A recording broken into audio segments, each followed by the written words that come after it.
in your mind, what is it going to be after? Right, and so that's, one of the things is that so many people back home in Louisville vacation in these areas. We're right by one of the high-rise condos that's often rented out for people to come to the beach here.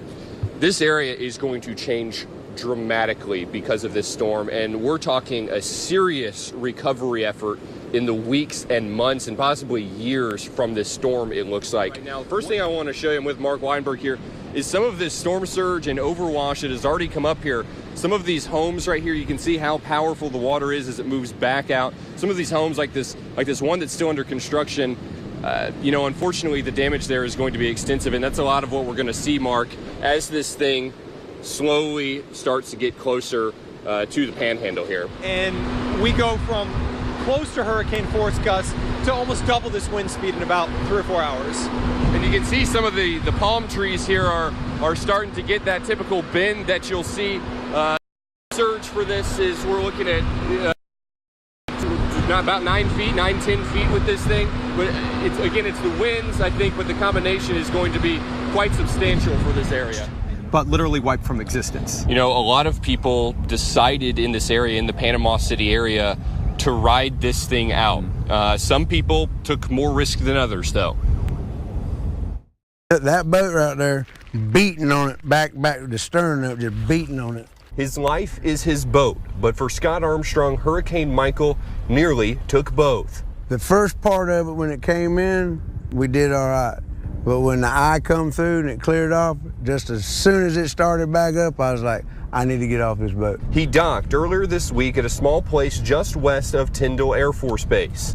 It was real heavy and hard, high winds, and then it'd slack off a little bit. Then it'd build back up and slack back off. His intention was to, quite literally, ride out the storm. What was the eye like? It was like this, actually. I was looking for birds. Some other boat captains went inside, but Armstrong and one other decided to stay on board. It wasn't 30 minutes after the eye passed and we got into that heavy stuff. I was like, just give me a little break. Just a little break, and I'm gonna go join them. When I seen him get dry docked there, he just got out and walked on in there. I said, okay. And I walked off too, and we just went and hung out with him in the bathroom. That was it. That was enough. Now, like this entire area, Armstrong's resiliency will be tested. No, not brave. Not brave. This is my life. So what are you gonna do now? I'm gonna fix my boat so I can go back to work. WDRB's Travis Ragsdale is live outside of Metro Council. Travis, what can you tell us?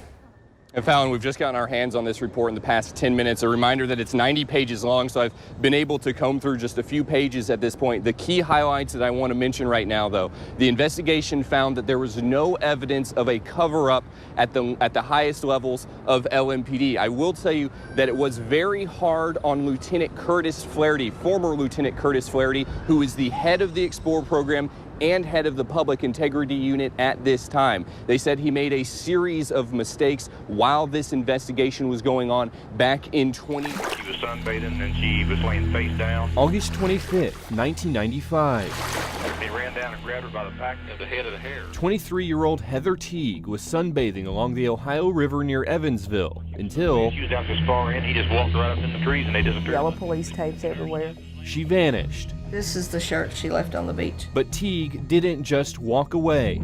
Something far more sinister happened. A man looking across the river from the Indiana side through a telescope had seen Heather being dragged into the woods by a man with dark bushy hair and a beard. No one has seen Heather Teague since. It was almost a numbness and such a fear. I remember hearing somebody screaming when they made us leave the beach, and it was me. These are all my open records here. This whole drawer is full of open records. Her mother, Sarah Teague, has been on the hunt for answers for 23 years. She was everything I never was. The days after Heather's disappearance were a blur. On day 4, the sketch came out of this wild-looking man. By day 5, tips poured into Kentucky State Police, and detectives honed in on Marty Dill as a suspect. But when they went to question him at his home, he killed himself. We had no other choice but to believe that Marty Dill had done it. But there was a problem. His friends, family, and others who knew him say Marty Dill was bald and clean-shaven when Heather was taken. Did you have any doubt in your mind that Marty Dill had taken Heather? That was day 5. I had no, I didn't know. Well, we just believed. You know, I mean, that's what we were told. Marty had done it. But the description from the witness didn't match.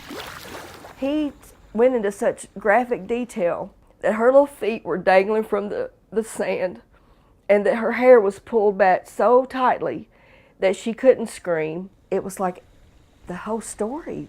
Everything he had told me wasn't true. That's when Sarah Teague's battle to find out what really happened to her daughter began. It's been a fight all these years. First, Kentucky State Police refused to give her the 911 call made by the eyewitness or any other information from the case file. Some days I would just be in tears. I was like, I don't understand.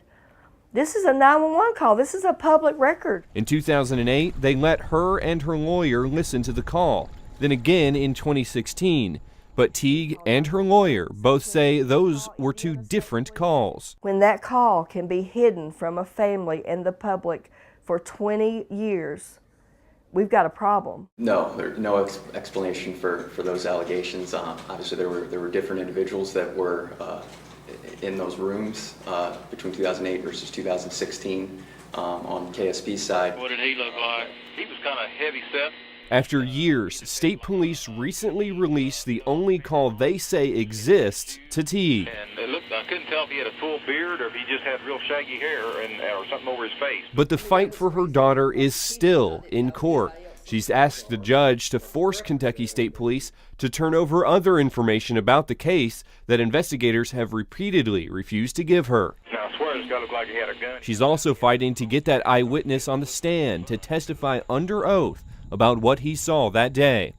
And during the course of that fight, another suspect emerged, Christopher Below. I've written to him in prison and everything. Witnesses placed him in the general area where Teague disappeared, and he's from the same county. He's now serving time in Ohio after confessing to killing a young woman in 1991, but has denied any involvement in Teague's abduction. You want to put your faith and trust into an agency. But Teague says she can't. She says she also can't trust the man who made that 911 call all those years ago. He snuck up behind her, grabbed her by the head of the hair and raised her head up and looked at me like he showed her a gun. But it's done little to ease the pain of a mother in the fight of her life with the people tasked with solving this mysterious crime. No matter how many years it's been, there is going to be justice for Heather. There's going to be people held accountable.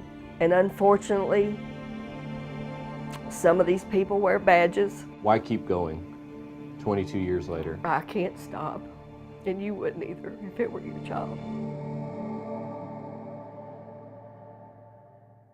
For decades, and from this view behind me, you would have seen the Capitol Plaza Tower. But on Sunday, in an instant, it was reduced to nothing but a pile of rubble. 3, 2, 1, fire!